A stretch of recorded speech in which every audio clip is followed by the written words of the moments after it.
story of Rich Dad, Poor Dad is really a story of two different fathers with two different sets of values and completely different sets of advice.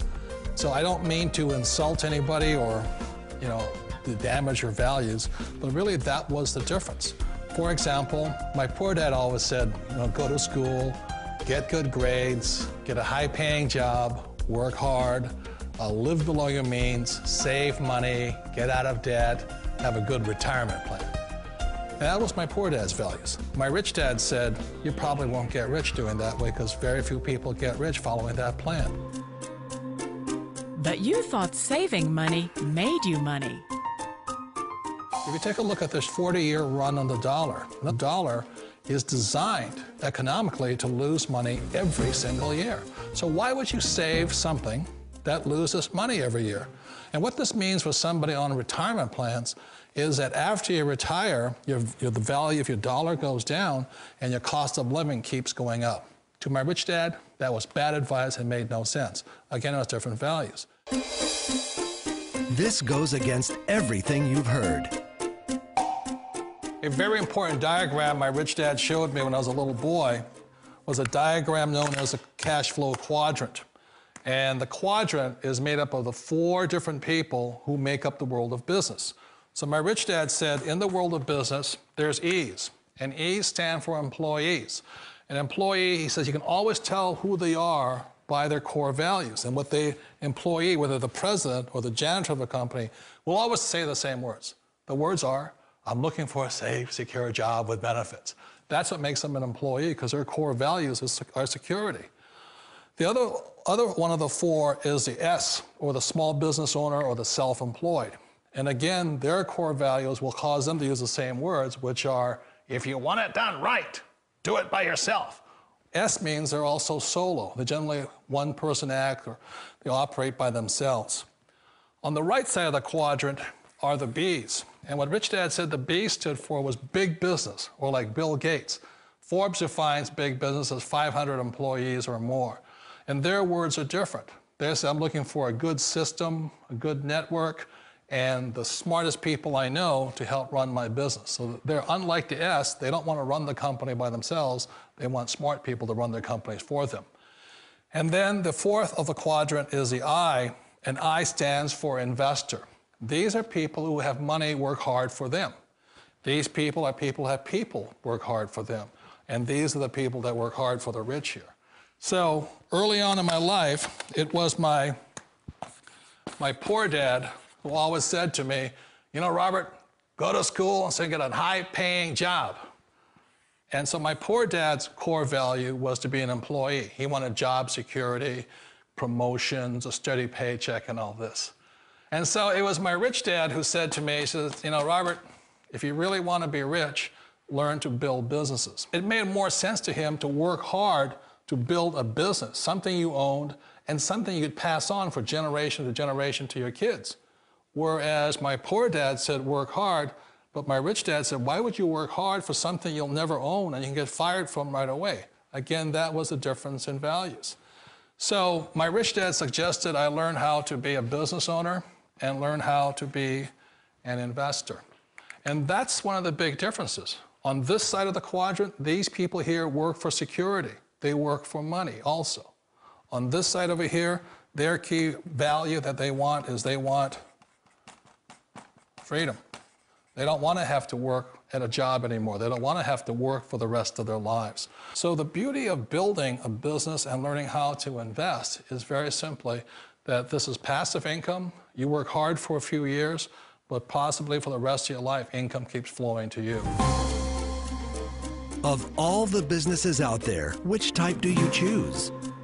One of the reasons I consider a direct selling business a perfect business is very simply because the company will work with you to get the business skills that make you rich.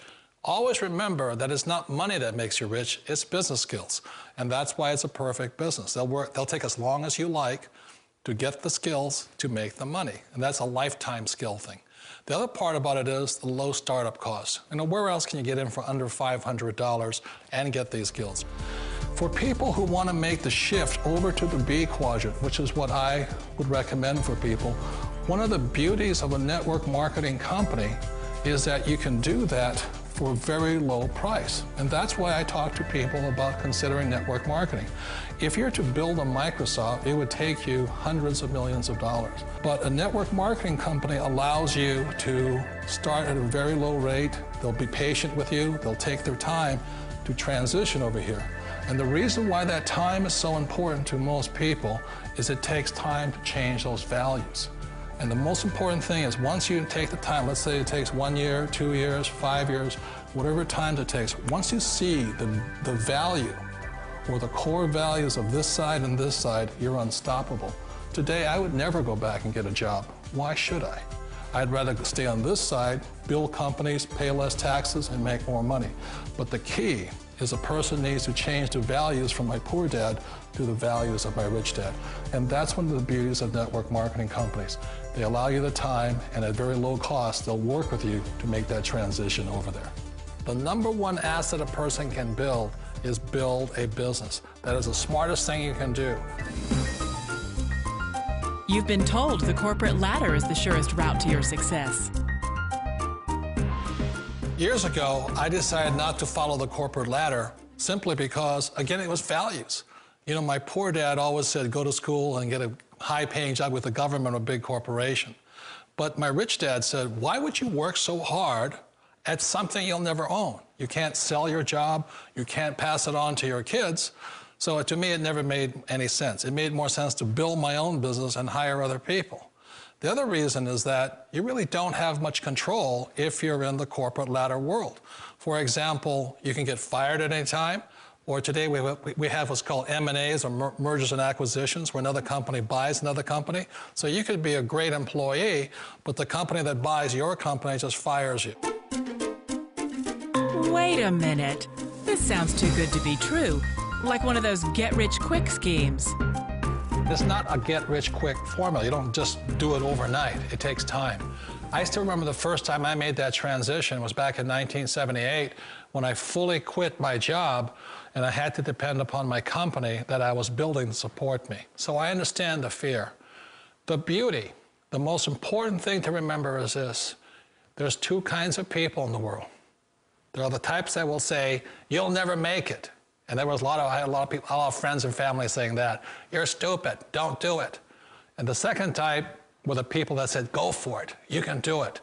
Don't worry about it, we'll cover you. So the most important thing is support of friends and family. One of the beauties of a direct selling company is that they provide that personal support to you for as long as it takes you to make the journey from the left side to my rich dad side. You always thought being self-employed was living the American dream. One of the challenges of being self-employed is that you're your own boss. You're the solo act. Like in the S quadrant, you're the individual. You do it on your own. Whereas in the B quadrant, you're a team player. You have to depend upon your team and count on your team.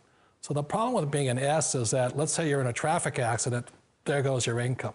And let's say you get older and you haven't set enough money aside to retire on, that means you'll probably have to work for the rest of your life because you don't have anybody else to fall back on, not a team to count on. So one of the problems with the S, although most people say it's the most satisfying of all work, it is a solo act and you're totally on your own. Personally, I'd rather be a member of a team if they can count on me and I can count on them. It sounds like a smart move, but change, it's so difficult. We all know the world has changed, but sometimes the hardest thing to change is ourselves. And being an old guy, I sort of know the older I get, I sometimes get more set in my ways. And I think that's one of the things that a direct selling business offers people, why it's the perfect business. They allow you to take your time to make the mental, emotional, and physical changes required to move from the left side to the rich dad side. I think that's a big thing. It's a very gracious, it's a very elegant way, it's a patient way of supporting you in making the changes of your life. So please remember, change always creates upset, but sometimes we all know we have to make those changes. And if you know it's time for you to make that change, then the perfect business may be a direct selling business for you.